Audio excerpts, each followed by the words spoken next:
rice চুলি চুলি কাটিলো অনাজিত যাই এই অনাজি আমার বৈধ চুলি কাটছে কিন্তু বাপরে কি ফিনিশিং ভাই মানবা লগা ফিনিশিং দিছে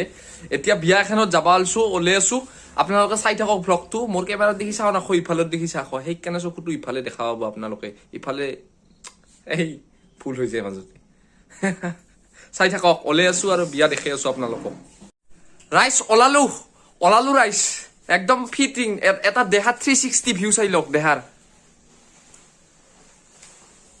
আৰ তলক লগি দেখবা নৰি না ৰাইস মানে বহুত চাপৰিবা লাগে ৰাইস 360 দেখবা নললো আধা 180 দেখাই দিলো আৰ ৰাইস চাই থাকক ৰাইস আমি ডলাবাৰ চক আই পেলো ডলাবাৰা বিয়া খাম আৰ এই মিনাল নমস্কাৰ মিনাল হে হেয়া মানক কৌটা আরে এই আমি যে বেমাম বলি দেখা নাপাই রাইস দেখা নাপাই কি করবো রাইস তথাপি আর কষ্ট করে চাওক রাইস আর এইটো ৰিকাছ নামকেইটা শুনি যাওক আপোনালোকে মুখেদি নামকেইটা শুনি যাওক দেখা চেখা নাপাই আর ৰাইস কি কব ভাষা নাই ৰাইস চাই থাকক আমি আহি পালো বিয়াৰ ঘৰ আহি পালো মই ৰিন্তু দে এয়া হল মিনাল এয়া আমিতো লগ পাইছে আৰু কি কম ৰাইস পাছত কেনে ঘূৰে দিম নেকি ঘূৰি দিয়া এই ঘূৰেৰো অপচনটো নাই এয়া দেখিবলৈ পাইছে আপোনালোকে